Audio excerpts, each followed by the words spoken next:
This is more about Delta-5. I'm literally only posting this so that my channel doesn't get abandoned because I haven't posted in months. Fun fact, Delta-5 is actually an underground nuclear facility, and many years after X escaped, they held a shutdown because the nuclear core was causing a catastrophic meltdown, and many personnel died just hours before the actual explosion occurred. The explosion caused earthquakes that spanned miles upon miles, and around a quarter of the frozen ocean was broken and shattered into millions of pieces, and buildings near Delta-5 instantly collapsed. However, despite it being a nuclear facility, it was also a drone-making factory as well, with the nuclear facility powering the machines that made the drones. After Delta-5, you may think there was only just one Delta-5 initiation. Nope, well, kind of.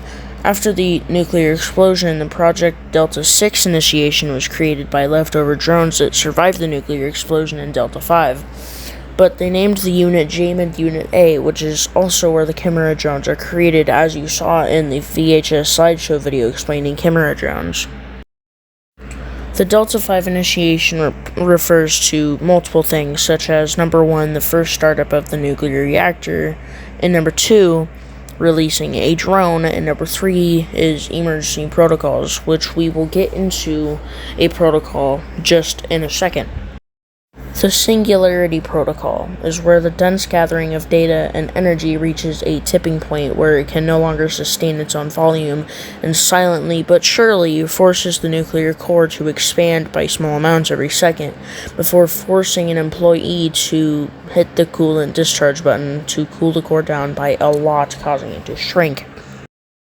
Funny thing is that there's a core inside of the core that gets powered by the core. However, how did the leftover drones survive? Well, they had emergency bunkers hella deep underground. Now, like I said earlier, this explosion caused really bad things, but really deep underground, all they felt was a couple earthquakes that weren't really powerful.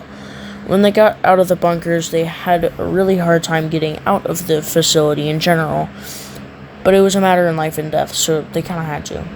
But however, miraculously, the emergency climbing ladder to get to the surface wasn't destroyed, so they climbed that very slowly and very carefully.